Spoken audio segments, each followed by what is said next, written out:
Carl, first of all, a lot of people are wondering, are those really your comments that were published in Art Voice? Yes. And were they some sort of joke, or were you serious? Well, as I said in the memo, a little bit of humor, old style humor is good. And deprecating humor, yeah, it's the appropriate time. It's the appropriate time to say goodbye to a couple people who I think the country created a very divided country because they tried to bring the country someplace else other than where it wanted to be. And we witnessed, as a result, an upheaval in our middle class, in the silent majority, who said they had enough of this nonsense. They don't like the progressive movement. They don't like anything about Obama or what Obama has done. When you see the polls, just remember that a good 45% of those people are uninformed people, and it's pretty sad. You can't justify anything that he has done in education because he hasn't done anything in education, especially for our inner cities. It's so disgusting to watch these poor kids continue to suffer. He came in saying, oh, we're going to have vouchers and we're going to do this and we're going to do that. But what happened to Mr. Duncan? He was very, very disappointed. He quit. He had enough. He says, you promised me all these things. We're going to help these urban kids. He has done nothing for the black community. He's done nothing for those poor kids to give them an opportunity to live the American dream. And he wants us to give him a legacy. He wants us to be nice to him and not come out with some rotten humor and tell him, just what he did. Yeah, goodbye. Goodbye, Barack. Goodbye, Michelle. Oh, the woman who hated America and then stuck around for all the bennies. And then at the end, she says she's lost hope. America has no hope. It's the end. Well, Michelle, pack your bags and go over to Zimbabwe and live over there. Okay? And I just happened to pick a country. But that from my perspective, it's time that these things are said. And I say it with all sincerity, and I also say it with a little bit of humor. Okay? People don't like it. That's just too bad. I don't care.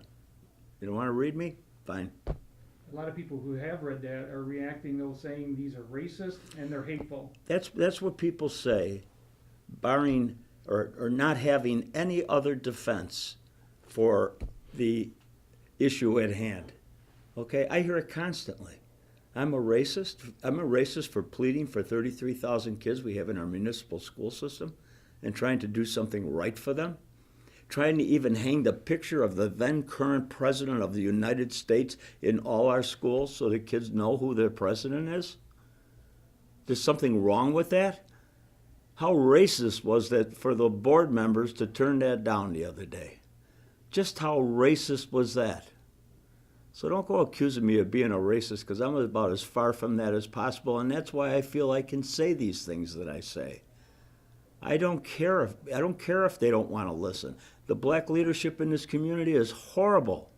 They do nothing for their people. They do it for their own power and self-preservation, and so they can get reelected. They like having the cycle of poverty in our inner cities across this country, because that cycle of poverty is the voting base of the Democratic Party. Keep them hungry, keep them dumb, okay, and everything's all right with the world. And they do nothing about changing it. And we just witnessed a black president for 8 years doing absolutely nothing. Nothing. And in addition, disgracefully minimizing America to the international world, minimizing America in every possible respect. It was a disgusting presidency, and I'm glad he's gone. Kids are going to read that, families are going to read that, though. Do you think it's appropriate for a school board member to make those type of public comments? Hey, I'm not judging myself. I am what I am. I'm saying what I'm saying. And I don't see it as racist at all. And it's about time you guys got over being politically correct. I mean, Yep. when you say that the message that you're trying to send, why phrase it this way that people could? Because I got your interpret that? attention, didn't I? I suppose. But Did I get doesn't your it water- attention to come in here, okay, and listen to the deeper story? Did I do that? I suppose, but doesn't it water down the total message when the focus is on the way No, you phrase because it? you guys print what you want to print, and it's only when I get you excited by saying something off the chart, okay, that you suddenly, okay, want to listen. That's the truth, isn't it? I can't get your attention otherwise. I've been called by 15 press outlets already today, okay? I figured that you two guys have been fair in the past, so I'll talk to you personally. But all the other ones, they're going to get that press release that I just printed. That's life in the big city. It's about time we started facing our challenges instead of dodging them. That's reality. That's real. Those issues are real. People suffer every day. Kids are suffering in our cities every day. And the politicians walk around like, oh, it's just another day at the ranch, you know. It's pretty sad, isn't it? Obama's looking for a legacy. He should have been thinking about his legacy 8 years ago when he started all this nonsense. He started telling us that there are certain people above the law. You can't prosecute them. He hid Lois Lerner. He hid the head of the IRS. He hid Eric Holder. He had Loretta Lynch compromise Comey in that election. Come on. Are people above the law? Now he's sitting there considering pardoning Hillary Clinton. What an affront to the American people that'll be. Talk about rioting in the streets. I think the people will be out there and they'll be really disgusted with this man. It'll be the final nail in the coffin of his legacy. You know, the population of students in the Buffalo public school system is pretty diverse, and no matter what way you interpret it, some of the stuff you read or wrote reads in a racist tone. Like if you had to, You're just stuck on racism, aren't you? How about talking about an issue? You're stuck on racism because you've got no answer for any of these other issues. It's ingrained in you. You're a young man, okay? You haven't been around here that long. You've been conditioned to think racism. Okay, there's a whole element of people out there that are racist. Well, 50% of the population of this country came out and said they had enough of this nonsense. Don't go throwing that word around loosely. I'm not a racist. Tell me how I'm a racist. What did I say? I mean, the way it reads, The way it reads is the way you want to interpret it. Okay, we can call it we can self-deprecate ourselves, or we can put words out there that'll deprecate somebody else, okay? And when we do it sometimes in jest, and we do it sometimes because we do want to hurt that person's feelings, okay? When I talked with Common Council President Darius Pridgeon, he did not say it was racist. He agreed. He thought, First Amendment rights, you have the right to because say he's whatever. because Darius Pridgeon is one of the more learned black leaders. I disliked Darius for many years, and I came to find the man to be really interested in doing better for our community. I mean, he's a guy that lived in the bad world, okay, and he's lived in the good world now, all right? And I think he earnestly tries. I look at some of these other black leaders, especially the members of the Board of Education, it's sickening. It's totally sickening. They just rigged a teacher's contract, okay? And then if I didn't say something yesterday, they were coming down hard on the nurses. I mean, where's the reality here? You rigged a contract. You did something illegal, okay? You deprived the board of having money to negotiate any other contracts. Why'd you do that for Phil Rumore? Why, because he elected you? Because he gave you money for your election? You were bought and paid for? Pay to play? Is that the game? But you guys don't want to talk about that. You don't want to write about that, okay? All they want to write about is, did Carl Paladino say something racist? I said something that brought you into this room so that I could say the rest of it. But the Common Council President, he said even though it wasn't racist, he thought it was hateful, and he was upset with that. He thought that was... It's all right for me to not like our president. That's all right. I don't care. Call it hateful. That's all right. Doesn't matter.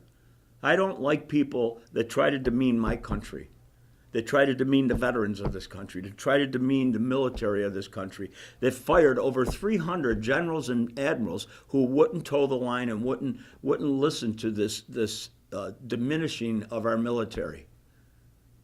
That's who I respect.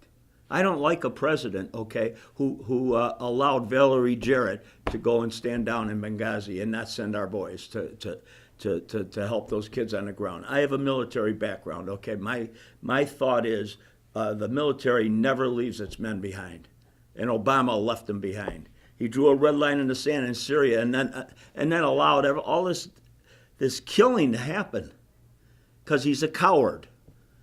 We have a president who is a coward, a yellow-bellied coward representing America. And you want to know why the middle class rose up and said enough is enough? Just those simple things. I know you're going to edit the hell out of this thing, but it's the reality is that there's a lot of real issues to discuss about this president and his legacy. He just pardoned 650 drug pushers. They're back on the streets poisoning our kids. Stop it. Stop saying that that's all right and acceptable. It's an afternote in the Buffalo News. 650 criminals who are prosecuted in our system, he just commuted their sentences. There's nothing wrong with that? That's not racist? What's it about? That's how I feel. Yeah. Do you worry the backlash from this, though, could cause you some... I don't care. I don't fear. Administration? Okay? I don't fear. No. I don't care. I don't care if they don't like me. I don't care if people got something to say, because I know that their minds have been so warped by this progressive movement over the years that these people have to be reconditioned to a reality that's not trying to micromanage every thought that they have. The press in the past has had that ability to tell them what the issues were and how to solve those issues. And they listened. And then finally they said, boy, there's something bothersome about this.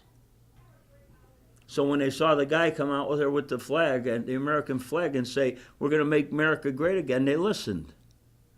And they did that for a reason. That was more of an upheaval, of a revolution, than it was an election. The American people spoke, and that was awesome. And from my perspective, I'm just following up on the conversation. You don't think this is going to put you in bad standings with I Donald don't Trump? listen. I don't care if I'm in a bad standing with anybody, and I'm sure that Mr. Trump is going to say that's Carl being Carl, and he's doing what he believes in.